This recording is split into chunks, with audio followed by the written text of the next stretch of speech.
وعلى آل محمد كما صليت على إبراهيم وعلى آل إبراهيم إنك حميد مجيد اللهم بارك على محمد وعلى آل محمد كما باركت على إبراهيم وعلى آل إبراهيم إنك حميد مجيد أعوذ بالله من الشيطان الرجيم بسم الله الرحمن الرحيم والصافات صفا فالزاجرات زجرا فالتاليات ذكرا إن إلهكم لواحد.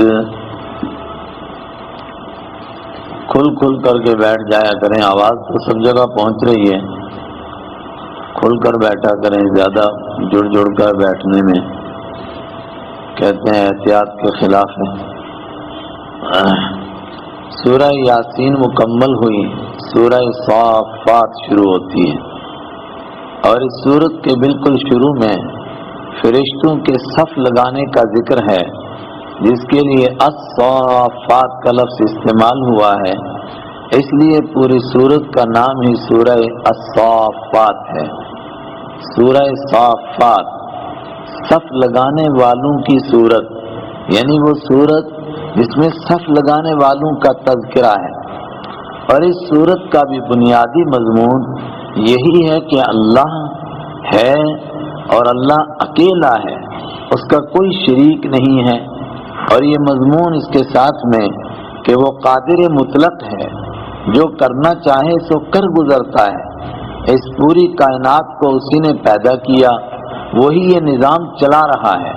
اور اسی کے ساتھ جڑی ہوئی دوسری بات ہے کہ جب وہ یہ سب کچھ کر سکتا ہے تو مردوں کو زندہ کر کے ان کی زندگی کا حساب لے کر کے ان کے لیے جنت اور جہنم کا فیصلہ بھی کر سکتا ہے.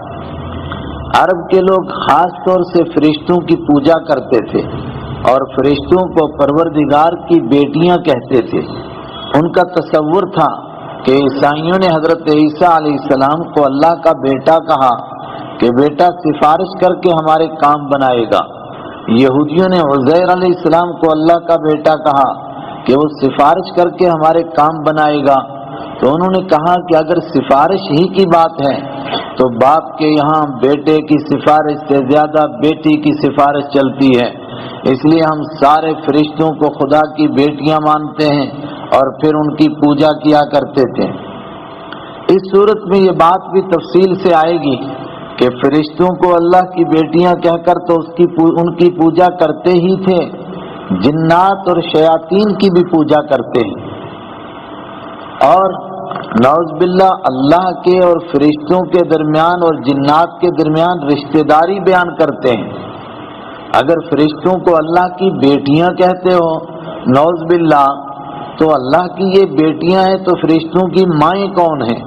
تو اس کے لیے سورت کے آخر میں آئے گا کہ انہوں نے یہ تصور پیش کیا کہ کچھ جن عورتوں سے پروردگار کی شادی ہوئی، اس سے پھر فرشتے پیدا ہوئے اور لاکھوں کروڑوں اربوں کھربوں فرشتے جو کائنات میں پھیلے ہوئے پروردگار کے حکم سے مختلف کاموں پر مامور ہیں. ان کے لیے تو ان کا یہ تصور یقین کے ساتھ تھا کہ چونکہ یہ کام ان کے ذمے ہیں، اس لیے ہم ان کی پوجا کریں گے، یہ ہم سے خوش ہو جائیں گے.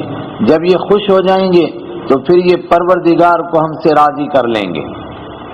اور بعض تحقیق کرنے والوں کا خیال ہے کہ ہمارے ملک میں جو دیوی اور دیوتاؤں کی پوجا کا تصور آیا وہ بھی اسی سے ملتا جلتا تصور ہے. قرآن پاک نے شروع میں ہی زور دے کر بیان کیا اس صورت میں کہ فرشتے تو اللہ تعالیٰ کی ایک مخلوق ہیں جو اس کے حکم کے آگے بندھے ہوئے، اس کے آگے صف پر صف کھڑے ہوئے، وہ اللہ کے حکم کے فرما بردار، اللہ کے حکم کے پابند. پھر اللہ اور ان کے بیچ میں باپ اور بیٹے کا رشتہ کیسے ہو سکتا ہے؟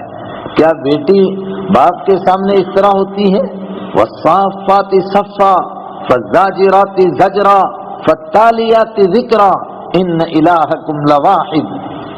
اور قسم کا وہی مضمون ہے، میں قسم کھاتا ہوں ان فرشتوں کی الصافاتی جو صف لگانے والے ہیں صفاً زبردست طریقے سے، فرشتوں کا ذکر نہیں ہے پہلے. الصافاتی لفظی معنی ہے صف لگانے والے. اور یہ قرآن پاک میں بہت جگہ آیا کہ صفت کو بیان کیا جاتا ہے، موصوف کو نہیں بیان کیا جاتا ہے. پیچھے کون ہے اس کو نہیں. الحاقہ سچ مچ ہونے والی کیا ہے اس کو نہیں بیان کیا. القاریہ کھٹکھٹانے والی کیا ہے اس کو نہیں بیان کیا. والعادیاتی دوڑنے والیاں ہانپ ہانپ کر کیا ہیں ان کو بیان نہیں کیا. اسی طرح یہاں صف لگانے والے پیچھے نہیں بیان کیا کون ہیں. یہ انسان کی سوچ پر چھوڑا جاتا ہے اور اس سے انسان کو قرآن پاک میں غور کرنے کا سلیقہ نصیب ہوتا ہے. اور اگر ساری باتیں کہہ دی جائیں تو پھر آدمی غور نہیں کرتا ہے. توجہ کرو کون صف لگانے والے ہیں. چنانچہ پھر اس میں اختلاف بھی ہوتا ہے. بعض حضرات نے کہا کہ نمازیوں کی صفیں اور بعض نے کہا کہ مجاہدین کی صفیں، لیکن جمہور کا خاص طور سے حضرت عبداللہ بن عباس اور حضرت عبداللہ بن مسعود رضی اللہ تعالی عنہ کا خیال ہے، ان کی تحقیق ہے، ان کی تفسیر ہے کہ نہیں موصوف ہے فرشتے. تو اصل عبارت ہے والملائکۃ الصافات، ان فرشتوں کی قسم الصافاتی جو صف لگانے والے ہیں، صفن زبردست طریقے سے صف لگاتے ہیں. فالزاجرات زجرا، پھر ان فرشتوں کی قسم جو ڈانٹنے والے ہیں، زجرن زبردست طریقے سے. کس سے ڈانٹتے ہیں؟ اللہ کے نافرمانوں کو نافرمانی سے ڈانٹتے ہیں. اے نافرمانی کرنے والے باز آ جاؤ. فالتالیات ذکرا، ان فرشتوں کی قسم جو اللہ کی تلاوت کرنے والے ہیں، اللہ کے قرآن کی تلاوت کرنے والے ہیں، اس کے ذکر کو پڑھنے والے ہیں، اس کی کتاب کی تلاوت کرنے والے ہیں، اس کے احکام خود ان کا ایک ذکر ہے. فالتالیات ذکرا، وہ اللہ تعالیٰ کے ذکر کی تلاوت کرنے والے ہیں. یہ فرشتوں کی صفیں لگنا، اللہ کے حکم کے آگے ہر وقت میں صف بستہ کھڑا ہونا. ہم اردو محاورے میں بھی کہتے ہیں لائن میں کھڑے ہو جاؤ. لائن میں کھڑے ہونا کس بات کی علامت ہے؟ کہ بندہ بے بس ہے. لائن میں لگا دیا جی سب کو. سب میں لائن میں لگانے کا کیا مطلب ہے؟ کہ احساس جتایا کہ تم میرے سامنے غلام کی طرح کھڑے رہو. تو فرشتے تو اللہ کے حکم کے بندے ہوئے ہیں، اس کے آگے لائن میں کھڑے ہونے والے، لائن میں کھڑے ہو کر اللہ کی عبادت کرنے والے، اللہ کے حکموں کے مطابق اس کے نافرمانوں کو ڈھانے والے، اس کے نافرمانوں کو ڈانٹنے والے، اور اللہ کے ذکر کی تلاوت کرنے والے، یعنی اللہ کا ذکر کرنے والے. پھر کوئی قرآن کی تلاوت کرنے والا، کوئی نماز پڑھنے والا، کوئی اور کچھ پڑھنے والا، سب ذکر میں شامل ہے. یہ کس بات کی علامت ہے؟ کہ فرشتے خدا نہیں ہیں. اور جب فرشتے خدا نہیں ہو سکتے ہیں، ایسی پاک اور پوتر مخلوق، تو کیا شیاطین خدا ہو سکتے ہیں؟ کیا پھر پتھر خدا ہو سکتے ہیں؟ کیا یہ چلتے پھرتے جانور ہیں، پیشاب کرنے والے، گوبر کرنے والے، یہ خدا ہو سکتے ہیں؟ اور کیا جنگل میں چلنے والے بندر خدا ہو سکتے ہیں؟ جب فرشتے خدا نہیں ہو سکتے ہیں تو اور کون خدا ہو سکتا ہے؟ کیا ثابت ہوا؟ ان الہکم لواحد، یہ سب کے سب گواہی دیتے ہیں. فرشتوں کی صفیں لگانا اور فرشتوں کا اللہ کے حکموں کے مطابق چلنا، اس کے حکموں کو پورا کرنا، اس کے ذکر کی تلاوت کرنا، یہ اس بات کی گواہی دے رہے ہیں ان الہکم لواحد، بے شک تمہارا معبود، تمہارا عبادت کے لائق، تمہارا رب، تمہارا مالک، الہ وہ ذات جس کی عبادت کی جائے، وہ ذات جو بندگی کے لائق ہے، جو عبادت کے لائق ہے، جو خدا بننے کے لائق ہے. لواحد، قسم بخدا وہ ضرور بھی ضرور اکیلا ہے، اس کا کوئی ساتھی نہیں. اگر اس کا کوئی شریک ہوتا تو تمہارے کہنے کے مطابق فرشتے تھے، لیکن فرشتے تو اس کے حکم کے بندے ہوئے ہیں. لا یعصون اللہ ما امرہم، اللہ نے جس بات کا ان کو حکم دیا اس کی نافرمانی نہیں کر سکتے ہیں. وَيَفْعَلُونَ مَا يُؤْمَرُونَ، اور وہی کام کرتے ہیں جن کا ان کو حکم دیا جاتا ہے. قیامت کے دن کچھ فرشتے مقرر ہوں گے جہنم پر، سخت قسم کے غلاظ شداد، سخت قسم کے فرشتے ہیں. کیوں؟ ان کا کام ویسا ہی ہے، ان کی ڈیوٹی ویسی ہے. ایسا نہیں کہ لوگوں کے چیخنے چلانے کے اوپر ان کو ترس آ جائے اور وہ کہیں کہ دیکھو اوپر سے حکم ہے تم کو نہ چھوڑنے کا، لیکن ہمیں ترس آ گیا اس لیے ہم چھوڑ دیتے ہیں. نہیں، ان میں کوئی ترس نہیں، وہ اللہ کے حکم کے پابند ہیں. جو اللہ کی طرف سے حکم آئے گا ان کو وہی پورا کرنا ہے. اسی لیے فرشتوں کے لیے ایسا خیال کرنا کہ وہ اللہ کی نافرمانی کر سکتے ہیں، یہ بہت بڑا گناہ ہے، ایمان کے خلاف ہے. وہ پہلے پارے میں ایک آیت ہے ہاروت اور ماروت کے تعلق سے، اور بہت جگہ لوگوں کے ذہن میں واہیات پھیلی ہوتی ہے کہ یہ دو فرشتے تھے، انہوں نے اللہ کی نافرمانی کی تو اللہ نے ان کو ایک کنویں میں لٹکا دیا. فرشتے اللہ کی نافرمانی کر ہی نہیں سکتے. تو کوئی کہنے جی کچھ تفسیروں میں لکھا ہے ایسا. تفسیروں میں اس طرح کی بہت ساری باتیں آتی ہیں کہ یہ کہانیاں لوگ بیان کرتے ہیں، مگر یہ بھی ساتھ میں لکھا ہوتا ہے کہ اس کی حقیقت کچھ نہیں ہے. اور فرشتوں کے صف لگانے سے یہ بھی اشارہ کر دیا گیا کہ اللہ تعالیٰ کو سلیقے کے ساتھ کوئی کام کیا جائے، آج کی زبان میں ڈسپلن کے ساتھ، ترتیب کے ساتھ کیا جائے، وہ اللہ کو اچھا لگتا ہے. اور نماز کی صف اسی کی آئینہ دار ہے کہ نماز کی صف ٹھیک کرو. اللہ کے حبیب صلی اللہ علیہ وسلم نے فرمایا صفوں کا درست ہونا نماز کے درست ہونے کے لیے ضروری ہے. آپ صلی اللہ علیہ وسلم باقاعدہ طور پر فرماتے تھے فلاں آگے ہو فلاں پیچھے ہو جاؤ، اور فرمایا تھا سد الخلل، بیچ میں خالی جگہ نہ رکھو، شیطان گھس جائے گا.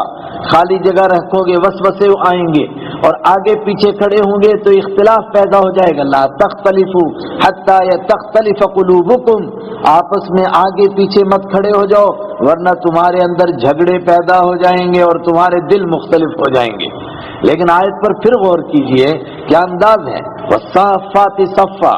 اور میں نے وہ جو قسم کا ترجمہ کیا نا کہ یہ گواہی دیتی ہے اس بات کی، یہ اس بات کی نشانی ہے، اسی طرح آپ ترجمہ کیجئے ان فرشتوں کی قسم، یعنی وہ فرشتے گواہی دیتے ہیں جو صف لگانے والے ہیں زبردست طریقے سے. فالزاجراتی، ان فرشتوں کی قسم جو نافرمانوں کو ڈانٹنے والے ہیں زجرن زبردست طریقے سے. فالتالیات ذکرا، ان فرشتوں کی قسم جو تلاوت کرنے والے ہیں ذکرن ذکر کی. ان سب سے کیا نتیجہ نکلا؟ ان الہکم لواحد، بے شک تمہارا خدا ایک خدا ہے، عبادت کے لائق کوئی دوسرا نہیں. اگر کوئی دوسرا ہو سکتا تو فرشتے ہوتے، فرشتے تو اس کے حکم کے بندے ہوئے، کوئی دوسرا کیسے خدا ہو سکتا ہے؟ کون ہے وہ؟ رب السماوات والارض وما بینہما ورب المشارق. رب السماوات، وہ آسمانوں کا رب ہے، پوری کائنات کو چلانے والا، اس کی تربیت کرنے والا، اس کی پرورش کرنے والا. اور رب کے معنی عربی میں مالک بھی آتا ہے، وہ آسمانوں کا مالک ہے. والارض، وہ زمین کا مالک ہے. وما بینہما، اور ان کے بیچ کی چیزوں کا مالک ہے. ورب المشارق، اور مشرقوں کا رب ہے. مطلب انسان کبھی کبھی کسی ہیبت ناک چیز کو دیکھتا ہے تو اس کو خدا ماننے لگتا ہے. بہت بڑی تعداد دنیا میں آج بھی سورج کی پوجا کرنے والی. کیوں؟ کہتے بڑی خطرناک مخلوق ہے، کہیں جلا نہ دے، ہم اس کی پوجا کرتے ہیں تو یہ ہم پر کرپا کرتا ہے، اسی کی کرنوں سے ہمارا غلہ اگتا ہے، اسی کی روشنی سے دنیا کا نظام چل رہا ہے. فرمایا یہ سورج بھی کسی کا پابند ہے. اور کمال یہ ہے کیسا پابند ہے وہ؟ رب المشارق. اللہ نے اس کو حکم دیا ایک دن یہاں سے نکل، یہاں سے نکل، یہاں سے نکل، یہاں سے نکل، 360 سڑکوں کے اوپر چل، جہاں جہاں سے نکلنے کا اس کو حکم ہے وہیں سے نکلتا ہے. اس لیے ایک مشرق نہیں ہوتا بلکہ کئی مشرق ہو جاتے ہیں. لیکن مجموعی طور پر سورج کدھر سے نکل رہا ہے؟ پورب کی طرف سے، مشرق کی طرف سے.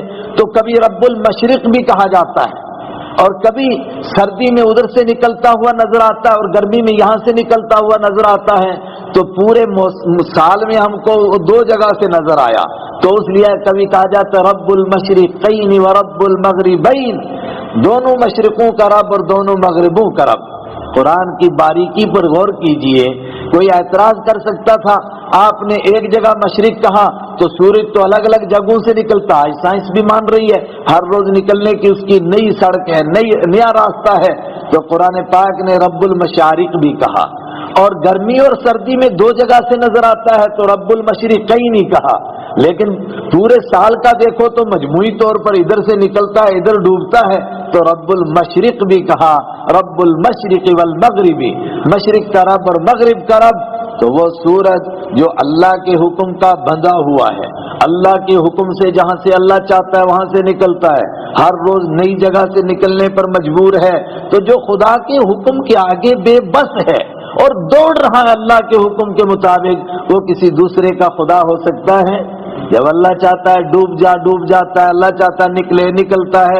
یعنی اب جیسے بھی گردش ہو رہی ہے، لیکن مجموعی طور پر تو سب چیزیں گردش میں دوڑ رہی ہیں، کسی کے حکم کی پابند تو ہیں، تو جس کے حکم کی پابند ہیں اللہ وہی ہے، جو کسی کے حکم کے پابند ہیں وہ اللہ نہیں ہو سکتے، وہ عبادت کے لائق نہیں ہو سکتے۔ پھر دیکھیے رب السماواتی، وہ آسمانوں کا رب، والارض، زمین کا رب، وما بینہما، ان کے بیچ کی چیزوں کا رب۔ بیچ کی چیزوں پر غور کیجئے، کتنی کائنات ہے زمین اور آسمان کے بیچ میں، ایک ایک کہکشاں میں کس قدر ستارے ہیں، کتنے ستارے، پھر اس میں دوڑنے والے چلنے والے کتنے ہیں اور کھڑے رہنے والے کتنے ہیں، اور کیسے کیسے ستارے۔ کوئی کہتا ہے جناب ایک ایک ستارہ اس دنیا سے 1 کروڑ درجہ بڑا ہے، اور کوئی کہتا ہے کہ اتنا دوڑتا ہے کوئی ستارہ کہ 32 کروڑ کلومیٹر 1 منٹ میں دوڑتا ہے۔ چلو یہ آپ کی باتیں ہیں، لیکن کوئی تو اس کو دوڑا رہا ہے، جو دوڑانے والا ہے وہی رب ہے، وہ عبادت کے لائق ہے۔ جو دوسرے کے حکم پر دوڑ رہے ہیں وہ رب نہیں ہو سکتے ہیں۔ رب السماوات والارض، وہ آسمانوں کا رب ہے، وہ زمین کا رب ہے، وما بینہما، اور ان کے بیچ کی چیزوں کا رب ہے، اور رب المشارق، اور سارے مشرقوں کا رب ہے۔ اِنَّا زَيَّنَّا السَّمَاءَ الدُّنْيَا بِزِينَةٍ الْكَوَاكِبِ، اور کبھی غور کرو ستاروں کے اوپر، یہ جو قریب کا آسمان ہے، اس آسمان کو ہم نے ستاروں کے ذریعے سے مزین کیا۔ ستاروں کے کچھ کام وہ ہیں جو انسان کو نظر آتے ہیں، اور کچھ کام وہ ہیں جو نظر نہیں آتے ہیں۔ قرآن پاک نے دونوں بیان کیے۔ 2 کام ستاروں کے انسان کو نظر آتے ہیں، مثلا کیا نظر آتا ہے کہ ستاروں کے ذریعے سے یہ فضا بڑی خوبصورت ہے۔ شاعر بھی جب خوبصورتی کو بیان کرتا ہے تو آسمان کی ستاروں کے ذریعے سے مزین خوبصورتی کو بیان کرتا ہے۔ جو بھی کوئی شاعر ہوگا پھر کبھی چاند کی خوبی کو بیان کرے گا، کبھی کسی اور کی خوبی کو بیان کرتا ہے، وغیرہ وغیرہ۔ تو ایک کام ہوا ستاروں کا، اس کائنات کو اس نے مزین کیا ہوا ہے۔ ایک اور ستاروں کا کام ہے کہ اس کے ذریعے سے راستے ملتے ہیں، وَبِالنَّجْمِ هُمْ يَهْتَدُونَ، اس کو بھی قرآن پاک نے بیان کیا۔ اور ستاروں کے ذریعے سے انسانوں کو راستے دکھائی دیتے ہیں، اندھیریوں میں پتہ چلتا ہے کون سا ستارہ کدھر ہے، قطب ستارہ کہاں پر ہے، لہذا راستہ کدھر جا رہا ہے۔ لیکن کچھ کام وہ بھی ہیں جو انسان کے سوچ سے اوپر کے ہیں، اور اب انسان ترقی کرتے کرتے کچھ اس کے قریب پہنچا، ہو سکتا ہے کہ قیامت سے پہلے اس کے قریب پہنچ جائے کہ جو حقیقت قرآن پاک نے ایک یتیم کے اوپر نازل فرمائی تھی، ایک امی کے اوپر نازل فرمائی تھی جنہوں نے کسی یونیورسٹی میں نہیں پڑھا تھا، وہ حقیقت کیا بیان ہوئی کہ ستاروں کا ایک اور کام ہے، ان سے شعلے نکلتے ہیں، اور ایک مخلوق اوپر جانا چاہتی ہے، اس مخلوق کو وہ بھگاتے ہیں، دھتکارتے ہیں۔ کیوں؟ وہ وہاں کے راز معلوم کرتے ہیں۔ تو پھر کیا ہوتا ہے، اوپر سے ایک انگارہ لگتا ہے، ان کو اوپر نہیں جانے دیتے۔ لیکن کوئی ایسا بھی ہوتا ہے جو وہاں سے کسی بات کو اچکنے کی کوشش کرتا ہے، جب اچکتا ہے تو اس کے پیچھے بھی ایک انگارہ لگتا ہے، پھر کسی کی بات دنیا تک پہنچ جاتی ہے کسی درجے میں، اور کسی کی بات نہیں پہنچتی ہے۔ اسی کو میں نے کہا تھا کہ سائنس یہاں تک تو اب پہنچ گئی ہے کہ ستاروں سے یقینی طور پر ایک لاوا نکلتا ہے، اور اسی کو وہ کہتے ہیں بھٹکی ہوئی چٹانیں، اسی میں کبھی کبھی کوئی زمین کے اوپر گرتا بھی ہے جس کو شہاب ثاقب کہتے ہیں۔ لیکن وہ کیوں نکلتے ہیں اور اس سے کیا ہو رہا ہے اور اس مخلوق کو روکا جا رہا ہے، یہ ابھی تک کسی کی سمجھ میں نہیں آیا۔ لیکن میں کہہ رہا ہوں ممکن ہے کبھی سمجھنے بھی لگ جائے آدمی۔ اِنَّا زَيَّنَّا السَّمَاءَ الدُّنْيَا، بے شک ہم نے خوبصورت بنایا دنیا کے آسمان کو، بِزِينَةٍ الْكَوَاكِبِ، ستاروں کی زینت کے ذریعے سے، اور کیا کیا ہم نے، وَحِفْظًا مِّن كُلِّ شَيْطَانٍ مَارِدٍ، اور ہم نے اس کو ذریعہ بنایا ستاروں کو، حفظاً حفاظت کرنے کا، من كُلِّ شَيْطَانٍ مَارِدٍ، ہر قسم کے سرکش شیطان سے۔ شیطان اللہ کی جنت میں تھا اور اس کو جنت سے دھتکارا گیا اور اس کو نکالا گیا، تو اس کی مخلوق کو، اور اس کو بار بار خیال آتا ہے دیکھیں اوپر کیا ہو رہا ہے، تو وہ سیر کر کے چلتے چلتے آسمان کے قریب پہنچتے ہیں۔ اور اس طرح کی روایتیں مختلف ہیں. سب روایتوں کا جب ہم خلاصہ تلاش کرتے ہیں تو ایسا معلوم ہوتا ہے کہ رحمت عالم صلی اللہ علیہ وسلم کے تشریف لانے سے پہلے تو وہ آسمان دنیا کے قریب پہنچتے تھے، لیکن آپ تشریف لے آئے تو اب ان پر بین لگ گئی، اب تو بالکل وہ اس کے قریب بھی نہیں. اور بعض کہتے ہیں کہ نہیں، جب تک آپ اس دنیا میں موجود تھے تب تک یہ بین تھا، جب آپ دنیا سے تشریف لے گئے تو اب یہ پابندی ہٹ گئے، وہ پورے اوپر جاتے ہیں. اور جو قرآن نے بیان کیا ہے وہ اب بھی ہو رہا ہے. وہ کیا ہے؟ یہ آسمان کے قریب جاتے ہیں. اور بخاری شریف کی روایت میں اس کی تفصیل ہے کہ یہ اس طرح نہیں اڑتے ہیں، ایک کے اوپر دوسرا کھڑا ہوتا ہے، ایک کے اوپر دوسرا کھڑا ہوتا ہے، ایک کے اوپر دوسرا، اور یوں یہ چلتے چلتے چلتے بالکل اوپر تک پہنچتے ہیں. پھر کیا ہوتا ہے؟ اللہ کے ہاں سے سب معاملے پہلے سے طے ہیں، لیکن کوئی حکم جاری ہوتا ہے تو سب سے پہلے ان فرشتوں کو سنائی دیتا ہے، ان فرشتوں کو حکم دیا جاتا ہے جو آسمان، جو عرش معلی کے قریب ہیں. تو وہ کیا ہوتا ہے؟ وہ حکم سن کے سب بے ہوش ہو جاتے ہیں. جب ان کو ہوش آتا ہے تو ایک دوسرے سے پوچھتے ہیں ماذا قال ربکم، تمہارے رب نے کیا کہا؟ تو سب کہتے ہیں حق، سب نے ہمارے رب نے برحق بات کہی. پھر ان کے دل میں خود بخود اتر جاتا ہے رب نے کیا حکم دیا. وہ نیچے کے فرشتوں سے مذاکرہ کرتے ہیں، اور وہ اس سے نیچے کے، اور وہ اس سے نیچے کے، اور وہ اس سے نیچے کے، یہاں تک کہ آسمانی دنیا کے فرشتوں کو معلوم ہوتا ہے. اور آسمان دنیا کے یہ فرشتے آپس میں مذاکرہ کرتے ہیں کہ اب دنیا میں یہ ہونے والا ہے. وہاں جا کر یہ شیاطین کان لگاتے ہیں. پھر کیا کرتے ہیں؟ اگر کسی کو کوئی بات معلوم ہو جائے اور وہ اس کو نیچے لانے میں کامیاب ہو جائے، اکثر ہوتا نہیں ہے لیکن آ رہا ہے قرآن پاک میں کہ کبھی کوئی بات اچک کر کے سنتا ہے، اس کے پیچھے ایک انگارہ لگتا ہے، لیکن وہ مرتے مرتے بھسم ہوتے ہوتے نیچے والے کو بتا دیتا ہے، اور نیچے والا مرتے مرتے نیچے والے کو بتاتا ہے. یوں چلتے چلتے بات نیچے آ جاتی ہے. تو پھر کیا ہوتا ہے؟ پھر نیچے اس کو شیئر کرتے ہیں، آپس میں تقسیم کرتے ہیں. پھر دنیا بھر کے وہ لوگ جو کہتے ہیں کہ ہمارے قبضے میں جنات ہیں، اس لیے ہم پیشن گوئیاں کرتے ہیں، ہم آئندہ کی خبر بتا سکتے ہیں، حالانکہ وہ ان کے قبضے میں جنات نہیں ہوتے، وہ جنات کے قبضے میں ہوتے ہیں. شیطان ان کے ذریعے سے پیشن گوئی کرواتے ہیں، اور وہ کوئی پیشن گوئی ٹھوکتے ہیں تو بالکل پوری ہو جاتی ہے. مگر حدیث میں ہے، اللہ کے حبیب فرماتے ہیں ان کی 100 باتیں جھوٹی ہوتی ہیں، ایک بات سچی ہوتی ہے. لیکن یہ نیگیٹو مارکیٹنگ ہے، اس میں جو 99 جھوٹی ہوتی ہیں اس طرف لوگ نہیں دھیان دیتے، جو ایک سچی ہوتی ہے اس کو پکڑ لیتے ہیں. پھر لوگ کیا کرتے ہیں؟ کہتے ہیں بہت پہنچی ہوئی سرکار ہے، کیا پیشن گوئی کی اس بابا نے. پھر سب اس بابا کی پوجا کرتے ہیں، اور شیطان یہی چاہتا ہے کہ اس کی پوجا کی جائے. اللہ اکبر.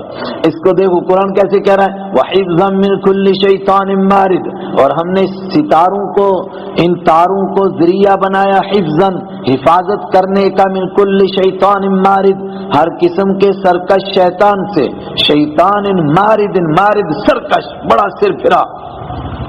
لا يسمعون الى الملأ الاعلى، لا يسمعون نہیں کان لگاتے ہیں وہ الى الملأ الاعلى اوپر کی مخلوق کی طرف، یعنی فرشتوں کی طرف جو آسمان دنیا کے قریب ہیں، وہ جو مذاکرہ کر رہے ہوتے ہیں ان کی طرف کان نہیں لگاتے ہیں. وَيُقْذَفُونَ مِن كُلِّ جانب مگر پھینکا جاتا ہے ان کے اوپر ہر طرف سے.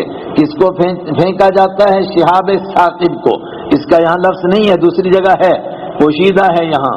ان کے اوپر انگارے مارے جاتے ہیں.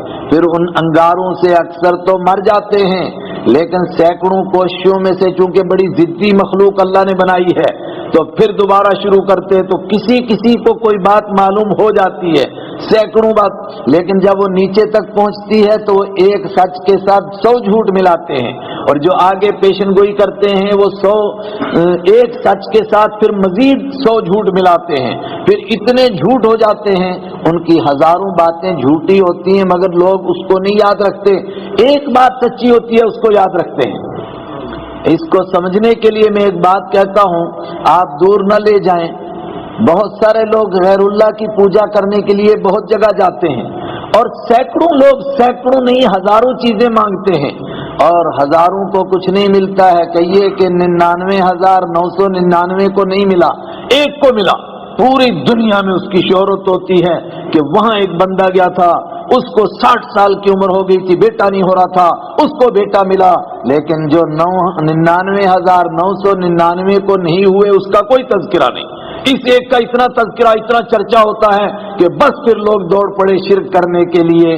یہی ان کا بھی حال ہے. دحوراً دھتکارنے کے لیے بھگانے کے لیے. وَلَهُمْ عَذَابٌ وَاصِبٌ اور شیطانوں کو یہ جو سزا ملی ان پر انگارے پڑے تو کیا یہ ان کی سزا ہو گئی اور معاملہ ختم ہو گیا؟ کہا نہیں. دحوراً دھتکارنے کے لیے یہ ایک کام ہوا. وَلَهُمْ عَذَابٌ وَاصِبٌ اور ان کے لیے ہمیشہ رہنے والا عذاب ابھی باقی ہے، وہ مرنے کے بعد ملے گا ان کو.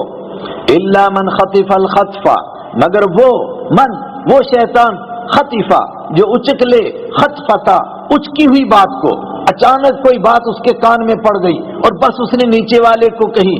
فَأَتْبَعَهُ شِهَابٌ ثَاقِبٌ فَأَتْبَعَ تو اس کے پیچھے لگ جاتا ہے شہاب ثاقب ایک چمکتا ہوا انگارہ. وہ چمکتا ہوا انگارہ اس کے پیچھے لگا، اس کو بھسم کر دیا، ادھر ہی ختم ہو گیا، وہ جل کے راکھ ہو گیا. مگر مرتے مرتے کوئی ایک ایسا ہوتا ہے لاکھوں میں سے جو کامیاب ہو جاتا ہے اور نیچے والے کو بتا دیتا بھائی راز کی بات سنو، میں تو مر رہا ہوں مگر تو آگے بتا دینا. فَأَتْبَعَهُ شِهَابٌ ثَاقِبٌ تو اس کے پیچھے لگ جاتا ہے شہاب ثاقب ایک چمکتا ہوا انگارہ. فَاسْتَفْتِهِمْ أَهُمْ أَشَدُّ خَلْقًا مَّنْ خَلَقْنَا إِنَّا خَلَقْنَاهُمْ مِن طِينٍ لَازِبٍ اوپر توحید کو ثابت کیا تھا، یا پھر دوسری طرف رخ موڑا.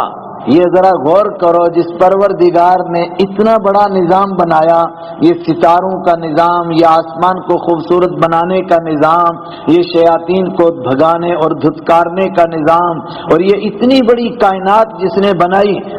فاستفتہم آپ ان سے پوچھئے اہم اشد خلقا کیا یہ زیادہ سخت ہیں خلقن پیدا کرنے کے اعتبار سے، یعنی مرنے کے بعد ان کا پیدا کرنا زیادہ مشکل ہے. امن خلقنا یا وہ مخلوق زیادہ مشکل ہے جو ہم نے پیدا کی. اتنی بڑی کائنات، یہ آسمان، یہ ستارے، یہ کہکشائیں، یہ سارا نظام جس اللہ نے پیدا کیا. اور مکہ کے کافر مانتے تھے کہ اللہ نے پیدا کیا، کیا ان کا پیدا کرنا زیادہ مشکل ہے یا تمہیں دوبارہ زندہ کرنا زیادہ مشکل ہے؟ جواب دو. خود بخود جواب دیں گے کہ نہیں، ان کا پیدا کرنا تو زیادہ مشکل ہے. تو جو پروردگار اتنی بڑی کائنات کو بنا سکتا ہے، کیا وہ تم کو دوبارہ زندہ کر کے حساب نہیں لے سکتا ہے؟ تم ہو کون؟ انا خلقناہم من طین لازب انا خلقنا بے شک ہم نے پیدا کیا ہم ان کو من طین لازب چپکنے والی مٹی سے. کس سے پیدا ہوئے؟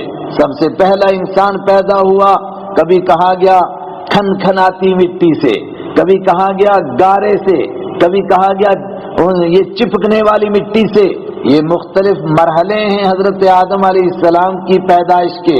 کبھی مٹی تھی اور کبھی گارا بنا، اور کبھی کہا ہم مسنون پرانا سڑا ہوا کالا گارا، اور اس کو گوندھ دیا گیا تو وہ لیس دار اور چپکنے والا بن گیا، اور پھر اس کو سکھا دیا تو پھر کیا ہو گیا؟ وہ کھناتی ہوئی مٹی، کھڑ کھڑ بننے والی. خلقنا الانسان ہم نے پیدا کیا انسان کو کس سے؟ کھن کھن بجتی ہوئی مٹی سے. جیسا کہ سورہ رحمان میں ہے انا خلقناہم ہم نے ان کو پیدا کیا سارے انسانوں کو. مگر سارے انسان تو نہیں پیدا ہوئے اس سے، مگر پہلا انسان تو اسی سے پیدا ہوا. جب پہلا انسان پیدا ہوا تو گویا سب کے سب اسی سے پیدا ہوئے. ہم نے پیدا کیا ہم ان کو من طین لازب چپکنے والی مٹی سے. اللہ اکبر. اس کے باوجود یہ مانتے ہیں کہ خدا نے پیدا کیا، مگر کہتے ہیں کہ دوبارہ زندہ ہونا مشکل ہے. اس کے باوجود کہ مانتے ہیں کہ خدا یہ سب کچھ کام کر سکتا ہے، مگر پھر بھی کہتے ہیں کہ شریکوں کے بغیر اس کا کام نہیں چلے گا. اکیلا خدا اتنا بڑا کام کیسے کرے گا جی؟ کچھ نہ کچھ پارٹنر تو ہونے چاہیے اس کے. ان دو باتوں کے اوپر کہا بل عجبتا، اے میرے حبیب صلی اللہ علیہ وسلم آپ کو تو تعجب ہو رہا ہے ان کی بے وقوفی پر. کیا بے عقلی ہے کہ اتنا کچھ مانتے ہیں مگر پھر بھی مردوں کو زندہ کیا جائے گا اس کو نہیں مانتے. اتنا کچھ مانتے ہیں مگر خدا کے اکیلے ہونے کو نہیں مانتے. بل عجبتا، بلکہ آپ نے تو تعجب کیا ان کی باتوں کے اوپر کہ یہ کیا کر رہے ہیں، کیسے لوگ ہیں.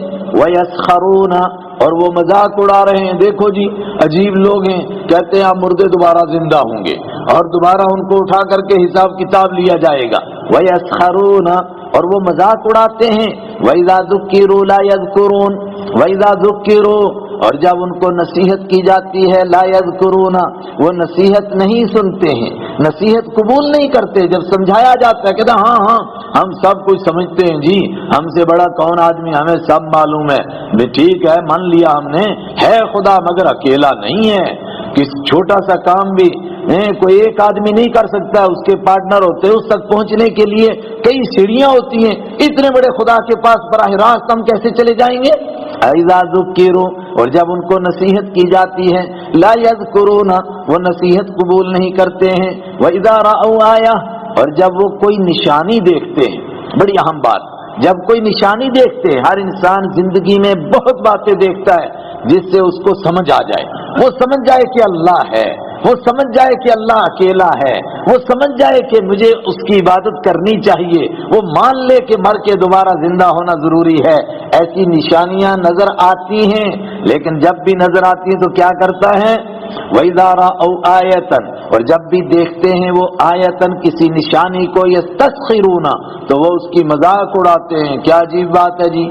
اور یہ بھی ہو سکتا ہے کہ آیت سے مراد قرآن پاک کی آیت، جب کوئی نئی آیت سنتے ہیں، نئی آیت ان کو سمجھانے کے لیے آتی ہے تو اس کو مذاق اڑانے کے لیے کہتے ہیں دیکھیے جی نعوذ باللہ، وہ کہتے تھے کہ محمد کا رب تو اب مردوں کو دوبارہ بھی زندہ کرے گا، نام لے کر حضور صلی اللہ علیہ وسلم کا آپ کی مذاق اڑاتے تھے۔ وَإِذَا رَأَوْا آیَةً، اور جب بھی دیکھتے ہیں وہ آیتن کسی نشانی کو، یستسخرون، تو وہ اس کا مذاق اڑاتے ہیں، وَقَالُوا إِنْ هَذَا إِلَّا سِحْرٌ مُبِينٌ، اور پھر لوگوں کو سمجھا، اپنے لوگوں کو کہتے ہیں اِنْ هَذَا، کچھ نہیں ہے یہ کون؟ یہ قرآن، اور قرآن کی یہ باتیں اور یہ زبردست دلائل، ان ہذا، نہیں ہے یہ، الا سحر مبین، مگر کھلم کھلا جادو ہے۔ کھلم کھلا کا مطلب بالکل جادو ہے۔ وہ کہتے تھے کیا تم جادو کو مانو گے؟ دیکھتے دیکھتے زہر کھاؤ گے؟ ہے یہ جادو؟ دیکھ رہے ہو جادو ہے اور پھر اس کے پیچھے چلو گے؟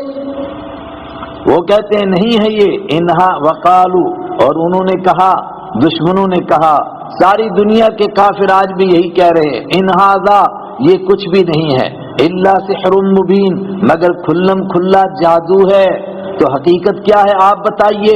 آپ حقیقت سنا رہے، اذا متنا وکنا ترابا وعظاما ائنا لمبعوثون، اذا متنا، کیا جب ہم مر جائیں گے، وَكُنَّا تُرَابًا، اور ہم مٹی ہو جائیں گے، یعنی مرے اور مر کر کے مٹی میں گل گئے اور ہماری ہڈیاں بھی مٹی بن گئی، جب ہماری ہڈیاں بھی مٹی بن جائیں گی، وَعِظَامًا، یا ہڈیوں کا ڈھانچہ رہ جائیں گے، جب ہم مٹی اور ہڈیاں ہو جائیں گے، اور یہ معنی بھی ہو سکتا ہے کہ ہمارا جسم مٹی میں مل جائے گا، ہڈیاں بھی مٹی بن جائیں گی، لیکن لفظی معنی وَكُنَّا تُرَابًا، اور ہم مٹی ہو جائیں گے، وَعِظَامًا، اور صرف ہڈیوں کا ڈھانچہ رہ جائیں گے، أَإِنَّا لَمَبْعُوثُونَ، کیا ہم کو پھر دوبارہ زندہ کیا جائے گا؟ کیا عجیب بات ہے، اس کے بعد دوبارہ زندہ ہوں گے اور پھر عدالت لگے گی۔ آپ کو اس بات پر حیرانگی ہوگی کہ یہ کیا بات ہے کہ قرآن پاک اتنے زور سے اس مضمون کو بیان کر رہا اور جگہ جگہ بیان کرتا۔ ابھی سورہ یاسین میں پڑھا تھا، پھر دوبارہ آ گیا۔ میرے بھائیوں، سارے گناہوں کی بنیاد اسی کے اوپر کھڑی ہے۔ جو شخص مانے گا اللہ کی عدالت ہے، جو مانے گا کہ اللہ کی عدالت میں پیش ہونا ہے، کبھی گناہ کرے گا نہیں کر سکے گا۔ الذی خلقک فسواک فعدلک، اس اللہ کو سے تم کو کس نے غافل کیا؟ جس نے تم کو پیدا کیا، درست بنایا، ناپ ناپ کر تم کو ٹھیک بنایا، پھر خود جواب دیا کلا، اور کوئی وجہ نہیں خدا کو بھول جانے کی، ایک وجہ ہے، بل تکذبون بالدین، بلکہ اتنی بات ہے کہ تم آخرت کو نہیں مانتے ہو، تم جزا اور سزا کو نہیں مانتے ہو۔ آج میں اور آپ سب کے سب کیوں گناہ میں مبتلا ہوتے ہیں؟ جیسا یقین ہونا چاہیے آخرت کا، ایسا یقین نہیں ہے۔ صحابہ کرام کو کسی موقع پر آپ نے ہنستے ہوئے دیکھا، آپ نے فرمایا کہ قبر جو کچھ کہتی ہے، جو میں سنتا ہوں، اگر تم کو سنایا جائے تو تم ہنسو گے نہیں، رو گے، بلکہ مجھے ڈر ہے کہ تم مردوں کو دفن کرنا چھوڑ دو گے۔ اگر یقین ہو جیسا یقین ہونا چاہیے، تو پھر انسان کی یہ کیفیت ہوگی جو دیکھی جا رہی ہے، وہ کیسا ظلم، بربریت، کیسے کیسے جرائم کر رہا ہے، جس سے حیوان اور درندے، بلکہ خطرناک قسم کے درندے وہ شرمندہ ہیں کہ انسان ایسے کام کرتا ہے، اتنے گندے کام کیوں کر رہا ہے؟ وہ مرنے کے بعد دوبارہ زندہ ہونے کو اور اللہ کی عدالت کو نہیں مانتا ہے۔ اذا متنا، کیا جب ہم مر جائیں گے، وکنا ترابا، اور ہم مٹی ہو جائیں گے، وعظاما، اور ہڈیوں کا ڈھانچہ رہ جائیں گے، انا لمبعوثون، کیا ہم کو دوبارہ زندہ کیا جائے گا؟ اور ہمیں نہیں کہتے جی اواباؤنا الاولون، اور کیا ہمارے پہلے باپ دادا کو بھی دوبارہ زندہ کریں گے؟ ارے آدم علیہ السلام سے لے کر آج تک کتنے لوگ مرے، تو یہ سب کے سب زمین کھا گئی، آسمان کیسے کیسے، یہ سب کے سب اکٹھے ہوتے رہے قبروں میں، تو کیا قیامت کے دن یہ سارے اٹھیں گے؟ بھئی یہ بات ہماری عقل میں نہیں آتی ہے۔ جواب دیکھو کیسا ہے، قل نعم، آپ فرما دیجئے جی ہاں ضرور زندہ ہوں گے، وانتم داخرون، اور تم ذلیل بھی ہوں گے۔ خالی زندہ نہیں ہوں گے، اور گناہگاروں، نافرمانوں، منکروں، اس دن کا انکار کرنے والوں، تمہیں ذلیل ہونا پڑے گا، رسوا ہونا پڑے گا، اور پھر تم پچھتاؤ گے، ہائے یہ دن تو سچا ہے، یہ دن تو ہو گیا، تو ہم تو اس کا انکار کرتے تھے، ہم مانتے ہی نہیں تھے۔ اور کیوں نہیں مانتے تھے؟ کہنے لگے مر گیا انسان، مٹی میں مل گیا، اس کے ہڈیوں کو کون جوڑے گا، اس کے گوشت کے ذرات کو کون تلاش کرے گا؟ فرمایا کون تلاش کرے گا؟ اللہ کا معاملہ تمہارے جیسا نہیں ہے، فَإِنَّمَا هِيَ زَجْرَةٌ وَاحِدَةٌ، وہ ایک ہی ڈانٹ ہے، ایک ہی ڈانٹ، وہ جس کو ابھی پیچھے سورہ یاسین میں کیا کہا تھا؟ کسی کو اگر یاد ہو کیا کہا تھا؟ بولو نا، صیحۃ واحدہ، ایک ہی چیخ۔ اگر عربی نہیں تو اردو جواب دو، لیکن لگتا ہے دھیان سے نہیں سن رہے۔ وہاں کہا تھا ایک ہی چیخ ہوگی، لیکن یہاں چونکہ فرشتوں کا کام بیان ہوا ڈانٹنے والے، تو کوئی کہ ہم نے تو ڈانٹتا ہوا دیکھا نہیں فرشتوں کو۔ فرمایا اگر نہیں دیکھا تو دیکھے گا، مگر اس وقت میں دیکھنے سے فائدہ نہیں ہوگا۔ اسرافیل علیہ السلام سور میں پھونک ماریں گے، اور ایسا نہیں کہ ابھی کچھ لوگ ادھر زندہ رہ گئے جی اور دوبارہ پھونک مارو، ادھر تھوڑے سے رہ گئے دوبارہ پھونک مارو، نہیں، صیحۃ واحدہ، ایک ہی پھونک، ایک ہی چیخ، اور یہاں کا ایک ڈانٹ۔ اور ڈانٹ کیا ہوگی؟ یہ بھی ہو سکتا ہے کہ وہ پھونک کو ڈانٹ کہا، اور ایک روایت میں ہے یہ بھی ہو سکتا ہے کہ جب سارے لوگ زندہ ہوں گے تو فرشتہ کیا کرے گا؟ پہلے سور میں پھونک ماری، اور اس کے فوراً بعد ایھا العظام البالیہ، او بوسیدہ ہڈیوں، او بکھرے ہوئے بالوں، چھلموا الی عدالت ربکم، چلو اپنے رب کی عدالت کی طرف۔ بس دوڑ پڑیں گے سب لوگ، اللہ اکبر، فاذا ہم قیام ینظرون، سب کھڑے ہو گئے، دیکھنے لگ گئے۔ حبیب کبریا صلی اللہ علیہ وسلم فرماتے ہیں اول من شق، وہ سب سے پہلا انسان جس کی قبر پھٹے گی وہ میں ہوں گا، اور میں اٹھوں گا اور سیدھا عرش معلیٰ کو دیکھوں گا، تو اچانک کیا دیکھوں گا کہ موسیٰ علیہ السلام عرش کے پائے کو پکڑے ہوئے ہیں۔ بخاری کی حدیث ہے، میں 2 دن پہلے سنا چکا ہوں، یہ حدیثیں یاد رکھو نا۔ اسی طرح پچھلے دور میں حدیثیں یاد ہوتی تھیں، یہ تو مدرسے میں پڑھانے کا نظام ہے تو کل پرسوں کا ہے، اسی طرح لوگ بیٹھتے تھے، بس یہ باتیں یاد ہوتی تھی، سننے والے اگلوں کو سناتے تھے، اس کے بعد اگلوں کو سناتے رہتے، یوں علم عام ہوتا تھا۔ اور یہی ہمارا بھی مقصد ہے، اللہ کرے کہ ہر مسجد میں اسی طرح درس قرآن ہو، یہاں تک کہ قرآن پاک عام ہو جائے، مخصوص طبقے تک محدود نہ رہے۔ اذا متنا، کہاں پہنچے؟ قل نعم وانتم داخرون فانما هي زجرة واحدہ، تو بے شک وہ ایک ہی ڈانٹ ہوگی۔ تو یا تو اس نفخہ کو ڈانٹ کہا، یا اس کے بعد جو کہا جائے گا ایھا العظام البالیہ، اس کو ڈانٹ کہا، چلو ہلما، نکلو اللہ کی عدالت کی طرف۔ فاذا هم ينظرون، اچانک وہ سب کے سب دیکھنے لگ جائیں گے، اور سب سے پہلے ہم سب کے آقا حضرت رحمت عالم صلی اللہ علیہ وسلم دیکھیں گے، مگر نگاہ بھی کہاں جائے گی؟ عرش معلیٰ کو دیکھیں گے، موسیٰ علیہ السلام کو دیکھیں گے عرش کا پایا پکڑے ہوئے۔ اللہ اکبر۔ آپ فرماتے ہیں یہ بھی ہو سکتا ہے کہ وہ بے ہوش ہی نہیں ہوئے، کیونکہ دنیا میں ایک مرتبہ بے ہوش ہو گئے تھے طور پر، اب اسی کو کافی سمجھا گیا۔ اور یہ بھی ہو سکتا ہے کہ ان کو مجھ سے پہلے ہوش آئی ہو۔ اگر پہلے ہوش آئی ہے تو اس کا مطلب کہ یہ ایک جزوی طور پر ان کو فضیلت حاصل ہے، اس لیے لا تخیرونی علی موسیٰ، تم موسیٰ علیہ السلام پر مجھ کو اس طرح ترجیح نہ دو کہ یہودیوں کو سن کر کے غصہ آئے، میں یہ بات بتا چکا، یہ انفرادی فضیلت ہے، ورنہ اجماعی فضیلت کے لیے بخاری کی روایت ہے، آپ نے فرمایا نا سید ولد آدم ولا فخرا، میں آدم کی تمام اولاد کا سردار ہوں، ولا فخرا، اور اس میں کوئی فخر کی بات نہیں، اور یہ قیامت کے دن اس کا اظہار ہوگا جب لوگ کہیں گے سفارش کے لیے آدم علیہ السلام، موسیٰ علیہ السلام سب کے پاس جائیں گے، لیکن عیسیٰ علیہ السلام کہیں گے یہ کام کوئی دوسرا کر ہی نہیں سکتا ہے، تب احساس ہوگا کہ آپ سید کائنات، سید ولد آدم، سید الاولین والآخرین۔ لیکن انفرادی طور پر کسی کو کوئی چیز حاصل ہے، موسیٰ علیہ السلام طور پر تشریف لے گئے، آپ صلی اللہ علیہ وسلم وہاں نہیں تشریف لے گئے، اور کسی کو چڑھانے کے لیے اور اس طریقے سے رسول پاک صلی اللہ علیہ وسلم کی فضیلت بیان کرنا کہ دوسرے نبیوں کی حقارت لازم آئے، وہ تو جائز ہی نہیں ہے۔ جیسے میں نے کہا وہ شعر پڑھتے رہتے ہیں، شاہ مدینہ یثرب کے والے ساری نبی تیرے، ایسے کچھ بولتے ہیں نا، بہت بیہودہ شعر ہے، کسی بیہودہ شاعر نے بنایا جس کو علم نہیں تھا، اگر علم ہوتا ایسی بات نہیں کرتا۔ کسی نبی کی شان میں گستاخی کرنا جائز نہیں ہے، ادنا سی گستاخی کرے گا ایمان سے چلا جائے گا، تو اس طرح کہنا کہ نعوذ باللہ ان کی گستاخی کے ساتھ ان کی حقارت نہیں، وہ بھی بڑے نبی ہیں، تاہم سید الاولین والآخرین امام الانبیاء حضرت رسول پاک صلی اللہ علیہ وسلم کی اکیلی ذات ہے۔ وقالوا یا ویلنا ھذا یوم الدین، ہائے ہائے، جب اٹھیں گے تو کیا کہیں گے؟ ابھی سورہ یاسین میں ہم نے پڑھا تھا، تو نافرمان کیا کہیں گے؟ ایک دم اٹھتے ہی بولو نا، کیا کہیں گے؟ من بعثنا من مرقدنا، ہماری قبروں سے ہم کو کس نے جگا دیا، ہمیں سونے کی جگہ سے کس نے جگا دیا۔ میں نے عرض کیا تھا وہ سونے کی جگہ نہیں، سزا کی جگہ تھی، لیکن ہر مرحلہ جو نیا آئے گا وہ پچھلے کو بھلا دے گا، وہاں گویا سو رہے تھے، یہاں کہیں گے یا ویلنا، ہائے ہماری بدبختی، ارے ہم تو اس کو مانتے ہی نہیں تھے، ھذا یوم الدین، یہ تو دین والا جو دن آ گیا ہے، اور دین کے معنی مالک یوم الدین، دین کے معنی بڑا پھیلا ہوا، دین کے معنی حساب لینا، اور دین کے معنی حساب لینے میں انصاف کرنا، اور دین کے معنی انصاف کر کے ٹھیک ٹھیک بدلہ دینا، سزا والے کو سزا دینا، جزا والے کو جزا دینا، ایک ہی لفظ ہے۔ اسی لیے اردو میں مالک یوم الدین کا کوئی ترجمہ کرتا ہے انصاف کے دن کا مالک ہے، کوئی ترجمہ کرتا ہے جزا کے دن کا مالک ہے، کوئی ترجمہ کرتا ہے فیصلے کا دن کا مالک ہے۔ عام آدمی پریشان ہوتا ہے، یار اتنے ترجمے کیوں ہوئے ایک لفظ کے؟ بابا یہ ایک ہی لفظ کے اندر سارے معنی چھپے ہوئے ہیں۔